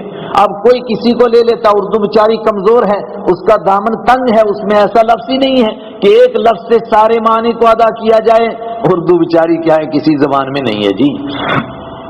ھذا یوم الدین، لوگ کہیں گے یہ تو انصاف کا دن ہو گیا، مگر اور بڑھائیے گا، یہ تو جزا اور سزا کا دن ہے، یہ تو حساب اور کتاب کا دن ہے، اور یہ سارا کچھ قیامت کے دن ہوگا، یہ سارا کچھ آخرت میں ہوگا۔ تو کیا کہنا چاہ رہے ہیں؟ ارے جس آخرت کو ہم نہیں مانتے تھے یہ تو آخرت آ گئی، ھذا یوم الدین، یہ تو انصاف کا دن، یہ تو فیصلے کا دن، یہ تو جزا اور سزا کا دن، اب تو کام ہو گیا بھائی۔ انہوں نے تو کہا خالی ھذا یوم الدین، یہ جزا کا دن، یہ سزا کا دن، یہ انصاف کا دن، یہ فیصلے کا دن، یہ حساب اور کتاب کا دن۔ اللہ نے جواب دیا نہیں نہیں، اور سنو، ھذا یوم الفصل، یہ فیصلے کا دن ہے۔ اللہ اکبر۔ سورہ مرسلات، اللہ کے حبیب صلی اللہ علیہ وسلم نے جو آخری نماز پڑھائی مدینہ منورہ میں، حضرت اسما رضی اللہ تعالیٰ عنہا کی روایت ہے بخاری میں، آخری جو نماز پڑھائی آپ نے وہ مغرب کی نماز پڑھائی، اور اس میں آپ نے سورہ مرسلات تلاوت فرمائی۔ اس کے بعد ایک دن ظہر کی نماز پڑھائی، لیکن اس میں آپ صلی اللہ علیہ وسلم کے ساتھ حضرت ابوبکر صدیق کھڑے ہیں، مگر جو جہری نماز پڑھائی وہ آخری نماز جو اکیلے آپ نے پڑھائی وہ مغرب کی نماز، اس میں آپ نے سورہ مرسلات تلاوت فرمائی۔ سورہ مرسلات میں کیا ہے؟ آخرت کا کیسا منظر ہے؟ ھذا یوم لا ینطقون، یہ وہ دن ہے جس دن تو بول نہیں سکے گا، چرب زبانی کام نہیں آئے گی، خاموش۔ کیوں؟ ھذا یوم الفصل، یہ فیصلے کا دن ہے۔ بابا کہاں کھڑا ہے؟ یہ محشر کا میدان ہے، یہ فیصلے کا دن ہے، یہ اللہ کی عدالت کا دن ہے، اللہ کے یہاں سے جزا اور سزا ملنے کا دن ہے۔ یہاں اللہ خود فرما رہا وقع ھذا یوم الفصل، یہ انصاف کا دن ہے، الذی کنتم بہ تکذبون، اے نافرمانو جس کو تم جھوٹ سمجھتے تھے، کنتم بہ تکذبون، جس کو تم جھٹلایا کرتے تھے۔ اکثر اردو ترجموں میں یہ لکھتے ہیں، یہ مجہول سا ترجمہ ہے، میں نے اس کو کھول کر کیا، جس دن کو تم جھوٹا سمجھتے تھے، جس دن کا تم انکار کرتے تھے، ہائے ہائے پریشان، کیا کریں آپ، یہاں پہنچ گئے۔ اور ایمان والے کیا کہیں گے؟ ہذا، یہ وہ دن ہے جس کا ما وعد الرحمن، جس کا بہت کرم کرنے والے اللہ نے دنیا میں وعدہ کیا تھا۔ کرم کیا تھا کہ اس نے پیپر آنے سے پہلے اٹھ کر دیا، دنیا میں بتا دیا بھئی ایسا ایک دن آنے والا ہے اور اس دن یہ سوالات ہوں گے اور تم کو یہ جواب دینے ہیں، یہ یاد کر کے آ جاؤ۔ کتنا کریم رب ہے وہ۔ ھذا ما وعد الرحمن وصدق المرسلون، اور رسولوں نے سچ کہا۔ یہ لوگ آپس میں تبصرہ کر ہی رہے ہوں گے تو اللہ کی طرف سے حکم ہوگا، احشروا الذین ظلموا وازواجہم وما كانوا یعبدون۔ او فرشتوں، احشروا، جمع کرو، اکٹھے کرو، ڈنڈے مار مار کر کے ہانکو، الذین ظلموا، ان لوگوں کو جنہوں نے ظلم کیا ہے، وازواجہم، اور ان کے جوڑوں کو بھی ہانکو۔ جوڑوں کو کیوں؟ اس لیے کہ ہر دور میں دو قسم کے لوگ ہوں گے، کچھ گمراہ کرنے والے، کچھ گمراہ ہونے والے۔ سورہ فرقان میں ہے کہ ایک بندہ قیامت کے دن کہے گا، اپنا ہاتھ کاٹے گا، اور حدیث میں ہے کاٹتے کاٹتے وہ یہاں تک پہنچ جائے گا، یا لیتنی، ہائے بدبختی، لم اتخذ فلانا خلیلا، میں نے اس کمینے کو دوست نہ بنایا ہوتا۔ تو اس میں حدیث میں ہے کہ سب سے پہلے کون کاٹے گا؟ فرمایا اس امت میں، یعنی حضور کے آنے کے بعد آپ کے دور کے لوگوں میں ابو جہل کاٹے گا۔ نہیں، ابو جہل نہیں، ولید ابن مغیرہ۔ وہ کیوں؟ وہ ابو جہل کا دوست تھا، اس کو دین سمجھ میں آنے لگا، وہ حضرت ابوبکر صدیق کے پاس گیا، ایک دن گیا کچھ بات سنی، دوسرے دن گیا کچھ بات سنی، صبح جاتا تھا تاکہ دن میں لوگ نہ دیکھ لیں۔ ابو جہل کو پتہ چل گیا تو ابو جہل بڑا منہ بنا کر اس کے پاس گیا۔ اس نے کہا کیا ہوا؟ کہا پورے مکہ میں مشہور ہو گیا ہے، ولید سب سے بڑا سیٹ تھا مکہ کا۔ کہا اس کے پاس، ولید کے پاس اتنے بھی ٹکڑے نہیں رہے کہ صبح بھیک مانگنے جاتا ہے ابو قحافہ کے لڑکے کے پاس، یعنی حضرت ابو بکر کے پاس۔ اس کو غیرت آگی سے، اس نے کہا کس نے کہا میں غریب ہو گیا ہوں، میرا دیوالیہ نکل گیا ہے؟ کہا سارے مکہ میں مشہور ہے، کسی سے پوچھ لے۔ اب اس نے بدماش کھڑے کیے ہوئے تھے، وہی شیر، وہ جو بکری کو کتا کہنے والے تھے، تو ایک سے ملا، اس نے بھی کہا بالکل یہی بات مشہور ہے، یہی بات مشہور ہے۔ ابو جہل نے کہا تو جاتا کیوں ہے وہاں، مت جایا کر آج کے بعد۔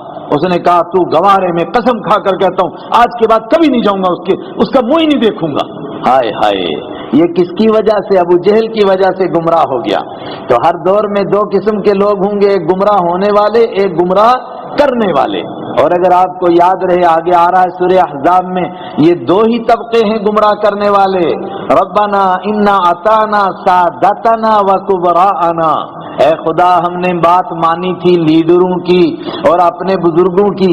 ایک مذہب کے ٹھیکیدار یہ گمراہ کرتے ہیں، دوسرے قوم کے ٹھیکیدار یہ لوگوں کو گمراہ کرتے ہیں۔ یہ دو طبقے، ان کے لیے کہا جا رہا ان کو بھی اکٹھا کرو، وازواجہم، اور ان کے جوڑوں کو بھی جن کو انہوں نے گمراہ کیا ان کو بھی اکٹھا کرو۔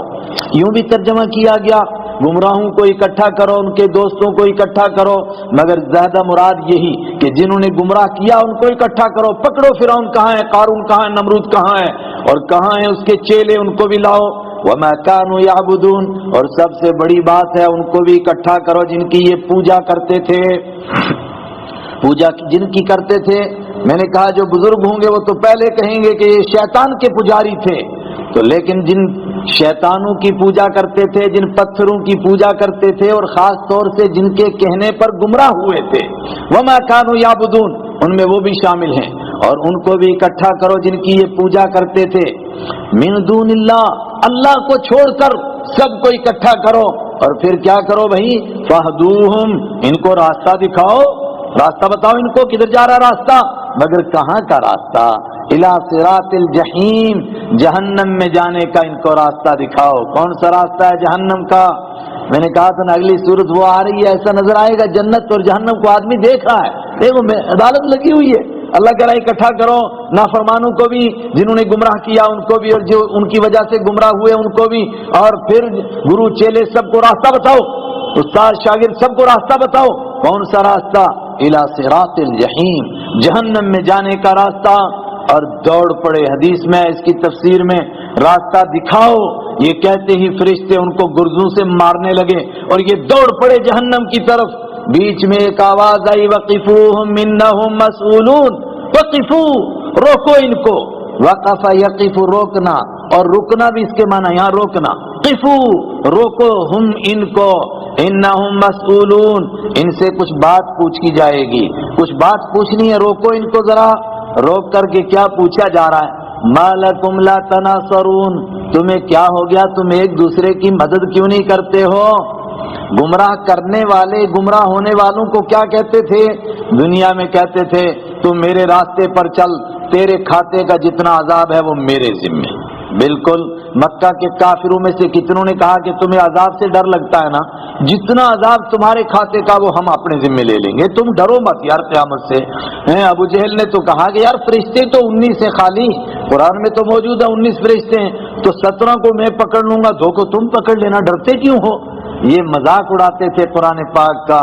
قرآن پاک نے آج قرآن ان کو بتا رہا ہے، اللہ کی طرف سے حکم ہوگا وقفوہم، روکو ان کو، انہم مسئولون ان سے کچھ پوچھا جائے گا۔ ما لکم لا تناصرون، تم کو کیا ہو گیا، تم آپس میں ایک دوسرے کی مدد نہیں کرتے ہو؟ ارے بڑے وعدے تھے، ہم ایسا کریں گے ویسا کریں گے، ان کو بچائیں گے ان کو بچائیں گے، کیا چکر ہے، کوئی مدد نہیں کرتے ہو تم؟ بل ہم الیوم مستسلمون، بلکہ آج وہ سب کے سب مستسلمون، فرما برداری کا اظہار کرنے والے ہوں گے، اور استسلمہ کے دوسرے معنی سر جھکانے والے، سب سر کو نیچے جھکا لیں گے۔ ارے اتنے جلدی دوڑ رہے ہو، بڑے فرما بردار بن رہے ہو، تم ایک دوسرے کی مدد کرو، اور مدد کر کے مقابلہ کر کے بھاگ جاؤ جہنم سے۔ کون بھاگ سکتا ہے جہنم سے؟ اللہ اکبر، ہائے ہائے۔ واقبل بعضهم، اللہ کی طرف سے گویا چیلنج ہو رہا ہے، بھاگو ایک دوسرے کی مدد کرو، جن کی پوجا کرتے تھے ان کو بولو ہماری مدد کریں، بھاگ جاؤ یہاں سے، کون بھاگ سکتا ہے؟ واقبل بعضهم على بعض يتساءلون، اور وہ ایک دوسرے کی طرف متوجہ ہوں گے، يتساءلون اس حال میں کہ ایک دوسرے سے سوال کریں گے۔ اب کون ہے سوال کرنے والے اور کس سے کریں گے؟ جو پوجا کرتے تھے، جو پیچھے چلتے تھے، ان سے سوال کریں گے جو ان کو اپنے پیچھے چلاتے تھے، یعنی جو دوسروں کو گمراہ کر رہے تھے، بڑے بڑے گروہ، ان کو سوال کریں گے وہ۔ فرعون نے اوروں کو بھی گمراہ کیا، قارون خود گمراہ ہوا، اوروں کو بھی گمراہ کیا، نمرود خود گمراہ ہوا، اوروں کو بھی گمراہ کیا۔ اس کو سامنے رکھ کر کے مثال کے طور پر بات سمجھ لیجئے گا۔ اقبل بعضهم، متوجہ ہوں گے ان میں سے بعض، علی بعض، بعض پر، یتساءلون اس حال میں کہ ایک دوسرے سے سوال کریں گے۔ قالوا کہیں گے کون؟ پیچھے چلنے والے، گمراہ ہونے والے، انکم کنتم تأتوننا عن الیمین، تم ہو وہ بے ایمان لوگ، بدبخت لوگ ہیں۔ ظاہر ہے کہ یہی بات کہیں گے، یہ تھوڑا کہیں گے تم بہت اچھے لوگ ہو۔ انکم بے شک تم، کنتم وہ ہو، تأتوننا تم آیا کرتے تھے ہمارے پاس، عن الیمین دائیں جانب سے، تم ہمارے پاس دائیں جانب سے آتے تھے۔ یہ دائیں جانب کا مطلب کیا ہے؟ ایسے ڈھنگ سے تقریر کرتے تھے کہ گمراہی کو تم ہدایت ثابت کرتے تھے، اور گندے کاموں کو ہی بتاتے تھے کہ بڑے اچھے کام ہیں، میں شراب پیتا ہوں، کسی کا خون تو نہیں پیتا ہوں۔ سب نے کہا بات اچھی ہے، شراب پیتے ہیں خون تو نہیں پیتے، تو گندے کاموں کو اچھا کر کر کے ثابت کرتے تھے۔ تم ہمارے پاس دائیں طرف سے آتے تھے، دائیں طرف نیکی کے لیے استعمال ہوتا ہے، اور یہ معنی بھی کیے گئے کہ تم دائیں طرف سے آتے تھے، یعنی طاقت سے ہمیں ڈرا ڈرا کر کے اپنے طریقے پر چلاتے تھے۔ اور چونکہ لوگ دو ہی قسم کے ہیں، ایک مذہب کے ٹھیکیدار، وہ لوگوں کو بے وقوف بناتے ہیں کہ یہ نیکی کا راستہ ہے، یہ گمراہی، یہ شرک کرنا، کفر کرنا، یہ گندے کام کرنا، یہ اچھا کام ہے۔ اور جو بڑے طاقت والے لوگ ہیں، حکومت والے لوگ ہیں، وہ لوگوں کو ڈراتے ہیں، یہ کام مت کرو، یہ کام مت کرو، ایسا کام کرو، یہ کام کرو، دیکھو اس میں اتنا فائدہ ہے، زکوٰۃ مت دو، سود ضرور کھاؤ، سود میں کتنا فائدہ ہے، یہ بھی تو ایک بزنس ہے۔ وہ کوئی طاقت سے ڈراتا ہے، کوئی دلیل سے سمجھاتا ہے۔ دو ہی قسم کے لوگ ہوتے ہیں، تو وہ ان کو کہیں گے او بدبختو، تم ہمارے پاس آتے تھے دائیں طرف سے، اب کیوں چپ ہو، مدد کرو نا ہماری۔ قالوا بل لم تکونوا مؤمنین، اور سنو ان کا جواب، وہ کہیں گے جھوٹ بولتے ہو، کہاں ہم نے تمہیں مجبور کیا تھا، خود تم کو مسلمان بننا نہیں تھا، ایمان قبول کرنا نہیں تھا، اللہ کا فرما بردار بننا نہیں تھا، ہمارے سارے الزام لگاتے ہو۔ حیرت ہے مجھے حضرت انسان پر، کار بد خود کرے اور تہمت بیچارے شیطان پر، ہم نے کب تم کو مجبور کیا؟ یہاں تک کہ ابلیس بھی کہے گا کہ میں نے تم کو مجبور نہیں کیا۔ سورہ ابراہیم میں ہے 13ویں پارے میں کہ جب سب کا فیصلہ ہوگا تو آخر میں ابلیس کھڑا ہو جائے گا، لوگوں تم مجھ پر بڑے ناراض ہو رہے ہو، نہ میں تمہاری فریاد سن سکتا ہوں نہ تم میری، اس لیے کہ تمہیں بڑا مجھ پر غصہ ہو رہا ہے۔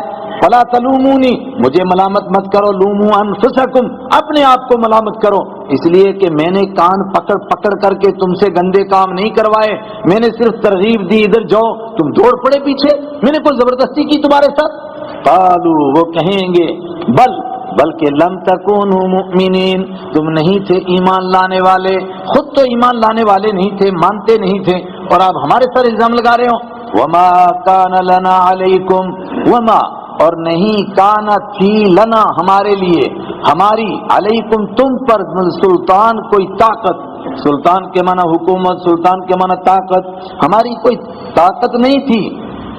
اور ابن عباس رضی اللہ تعالیٰ عنہ نے چوتھے پارے سورہ آل عمران میں ایک مقام پر سلطان کا معلم ینزل بھی سلطانہ، وہاں لفظ آیا ہے، اس موقع پر ابن عباس نے فرمایا کہ قرآن پاک میں جب بھی سلطان کا لفظ آتا ہے وہ دلیل کے معنی میں ہوتا ہے، دلیل وہ کشمیری دلیل نہیں، دلیل بوزنا ہو، دلیل مطلب ایویڈنس، ثبوت کے معنی میں ہوتا ہے۔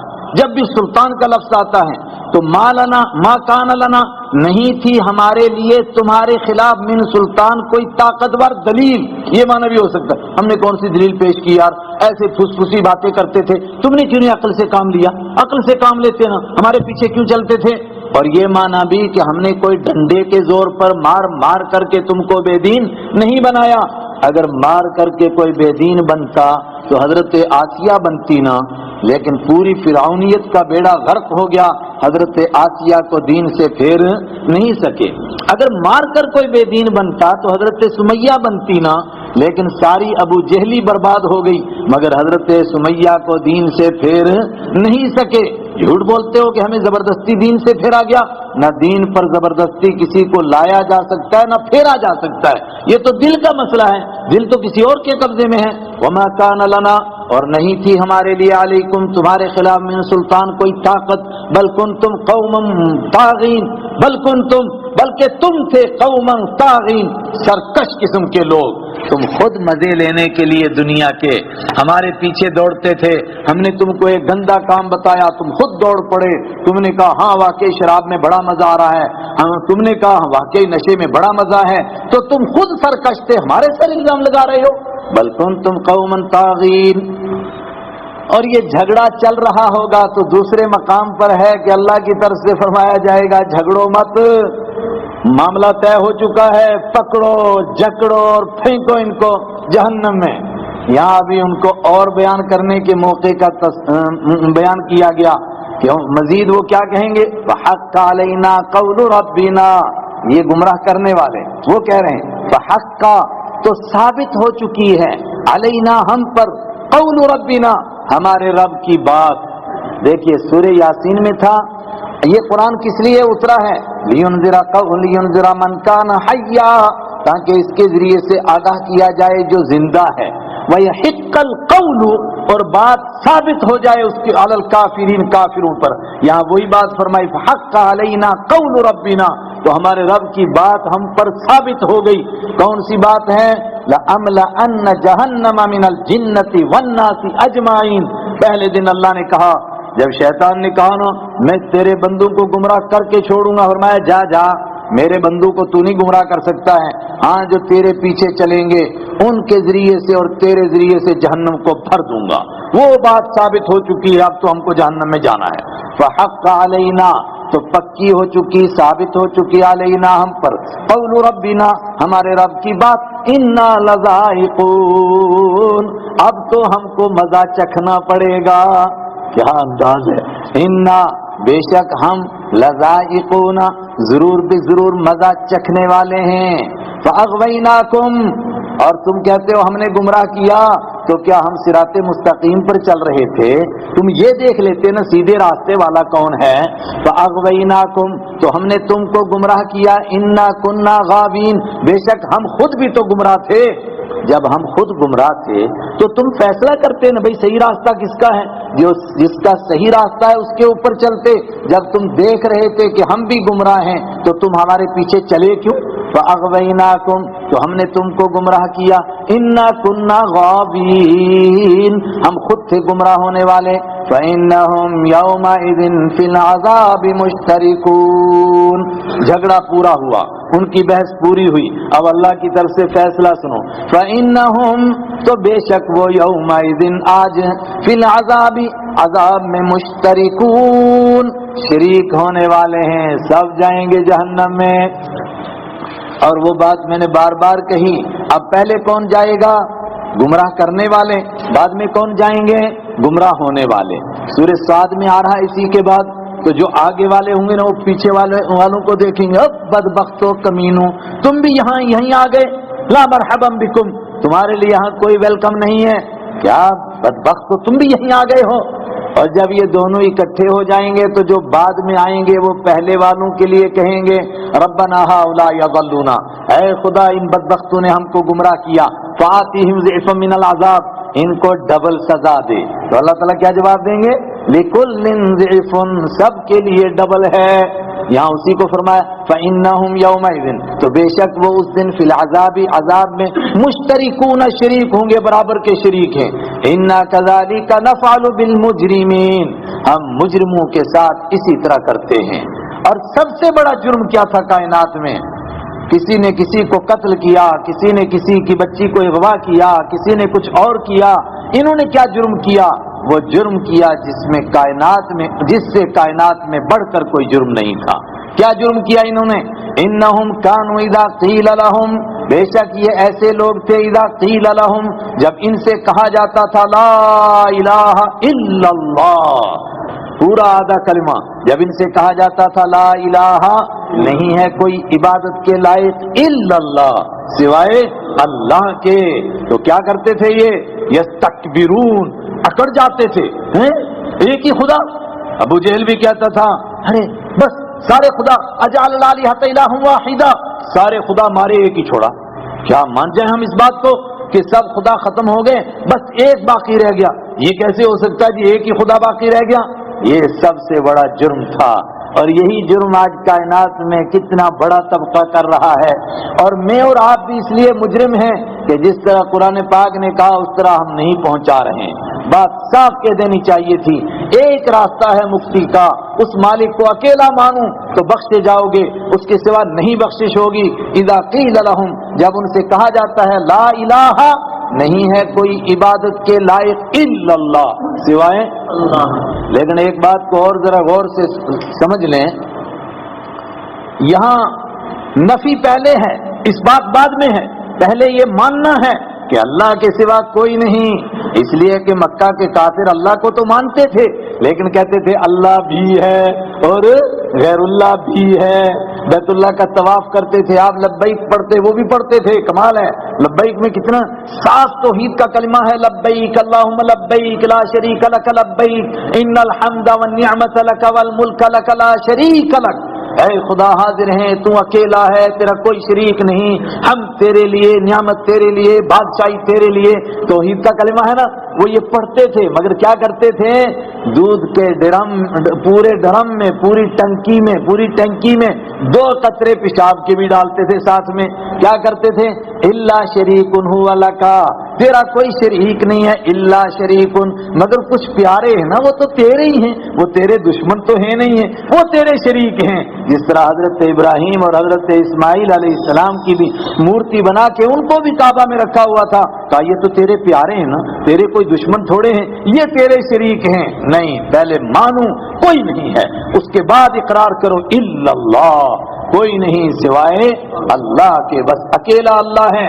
جب ان سے یہ کہا جاتا تھا یستکبرون اکڑتے تھے، اور ان سے کہا جاتا بھائی اس میں اکڑنے کی کیا بات ہے، عقل سے تو کام لو، سوچو تو صحیح اس کے اوپر، تو کہتے تھے اچھا وَيَقُولُونَ إِنَّا لَتَارِكُو آلِهَتِنَا لِشَاعِرٍ مَجْنُونَ وَيَقُولُونَ اور وہ کہا کرتے تھے أَإِنَّا لَتَارِكُو کیا ہم بے شک چھوڑ دیں گے آلِهَتِنَا اپنے خداؤں کو، کیا تم نے یہ سوچ رکھا کہ ہم اتنے کمزور ہیں کہ اپنے خداؤں کو چھوڑ دیں؟ لشاعر مجنون ایک پاگل شاعر کی وجہ سے، استغفر اللہ، ایک دیوانے شاعر کی وجہ سے، ایک مجنون شاعر کی وجہ سے آپ کو مجنون بھی کہہ رہے ہیں اور آپ کو شاعر بھی کہہ رہے ہیں۔ قرآن پاک نے کہا ضل السبیل، میرے پیارے یہ تو راستہ ہی بھٹک گئے ہیں، تیرا نام رکھنے میں بھی ان کو راستہ نہیں ملا۔ جو دیوانہ ہوگا وہ شاعر ہو سکتا ہے، کبھی کسی دیوانے نے شاعری کی ہے، اور جو شاعر ہوگا تو وہ دیوانہ ہوگا، دونوں باتیں اکٹھی کر کے کہتے ہیں اچھا یہ 360 جو خانہ کعبہ کے اندر ہیں اور جو آس پاس میں رکھے ہوئے ہیں کون، لات، عزا، حبل، عصاف، نائلہ، یہ ہم آپ کے کہنے کی وجہ سے چھوڑ دیں اس لیے کہ آپ کا کلام بڑا زبردست ہے، اس وجہ سے کہتے تھے شاعر، اور آپ کے کلام کو سن کر لوگ دیوانے ہو جاتے ہیں، اور باپ بیٹے کو چھوڑ دیتا ہے، بیوی شوہر کو چھوڑ دیتی ہے، یہ ساحر جادوگری ہے، اور کہتا تھا تو نے باپ دادا کا دین چھوڑا تو یہ پاگل پنا ہے۔ کیا ہم ایک شاعر اور دیوانے کی وجہ سے باپ دادا کا دین چھوڑ دیں، اپنے خداؤں کو چھوڑ دیں، 360 کو چھوڑ دیں؟ بل جاء بالحق، بل قرآن جواب دیتا ہے، صفائی پیش کرتا ہے، وہ دیوانے نہیں ہیں، وہ شاعر نہیں ہیں۔ وما علمناہ الشعر، شاعری تو ہم نے آپ کو سکھائی نہیں ہے، آپ کیسے شاعر ہوں گے؟ شاعر مبالغہ کرتا ہے، رائی کا پہاڑ بناتا ہے، آپ حقیقت بیان کرتے ہیں، کوئی شاعری نہیں بیان کرتے ہیں، پھر آپ کیا ہیں؟ بلکہ جاء، آپ صلی اللہ علیہ وسلم بلکہ بل جاء بالحق، بلکہ آپ لائے ہیں حق کو، جو دین پیش کر رہے ہیں یہ سچا دین پیش کر رہے ہیں، وصدق المرسلین، اور سب سے بڑی بات ہے کہ آپ نے سارے رسولوں کی تصدیق کی ہے، سارے رسولوں کو سچ مانا ہے، جو آپ کہہ رہے ہیں وہی موسیٰ علیہ السلام کہہ کر گئے، جو آپ کہہ رہے ہیں وہی عیسیٰ علیہ السلام کہہ کر گئے، جو آپ کہہ رہے ہیں وہی سیدنا ابراہیم، سیدنا اسماعیل، سیدنا اسحاق علیہم الصلاۃ والسلام، سارے پیغمبروں نے کہا، آپ سارے پیغمبروں کی تصدیق کرنے والے ہیں، تو کیا ایسے انسان کو شاعر اور دیوانہ کہا جا سکتا ہے؟ کچھ تو عقل سے کام لو۔ بل جاء بالحق، بلکہ وہ آئے ہیں سچ کو لے کر، وصدق المرسلین، اور انہوں نے رسولوں کی تصدیق کی ہے، انکم لذائق العذاب العلیم، اور جھگڑنے والوں اب جھگڑنے سے کوئی فائدہ نہیں، انکم بے شک تم لذائق، ضرور بضرور قسم بخدا چکھو گے، العذاب العلیم، دردناک عذاب کو چکھو گے، اور یہ تمہارے اوپر کوئی زیادتی ہوگی، یہ تمہارے اوپر کوئی ظلم ہوگا؟ نہیں، وما تجزون، اور نہیں تم کو سزا دی جائے گی، الا ما کنتم تعملون، مگر تمہارے کرتوتوں کی، ان کاموں کی جو تم کیا کرتے تھے۔ سورہ یاسین میں ہم پڑھ چکے، عدالت لگتے ہی سب سے پہلا اعلان کیا ہوگا؟ ھذا یوم لا تظلم نفس شیئا، یہ وہ دن ہے جس میں کسی کے اوپر کوئی ظلم اور زیادتی نہیں ہوگی، جو تم کرتے تھے اسی کی تم کو سزا ملے گی۔ اور یہ ایک طبقہ ہے، ذرا دوسرا ورقہ بھی پلٹو، دوسرا رخ بھی دیکھو، الا عباد اللہ المخلصین، مگر اللہ کے وہ بندے جو اس بڑے دلدل میں سے خالص کیے ہوئے نکالے ہوئے تھے، ان گندے کاموں سے وہ بالکل الگ رہے، وہ اپنے رب کو اکیلا مانتے رہے، ان کی تو شان ہی نرالی ہے، آگے دور تک انہی کا تذکرہ، ان کی جنت کی نعمتوں کا تذکرہ، جنت میں جا کر کے وہ کیا تبصرے کریں گے، کیا گفتگو کریں گے جنت میں جا کر کے، اس کا تذکرہ۔ تو جو بات میں نے کہی تھی کہ آپ پڑھیے گا، تو میں ریپیٹ کر رہا ہوں، بار بار دہرا رہا ہوں تو پچھلی بات چھوٹ جاتی ہے، ورنہ سیدھا پڑھیں گے تو واقعتاً لگ رہا ہے کہ جنت اور جہنم اور محشر کا میدان سب کچھ ہماری آنکھوں کے سامنے ہے۔ اللہ تعالی ہم کو سمجھنے کی اور قرآن پاک پر عمل کرنے کی توفیق عطا فرمائے۔ سارے ساتھی ذکر کیا کریں، اس کے بعد دعا کیا کریں۔ افطاری آپ کے لیے تیار ہے، یہاں افطار کر کے جایا کریں، آپ دوڑ کر گھر پہنچیں گے، وہاں بھی ڈھنگ سے نہیں پہنچیں گے تو تب تک افطار کا وقت ہو جائے گا، دعا کا موقع بھی نہیں ملے گا، اس لیے میں درخواست کرتا ہوں یہیں افطار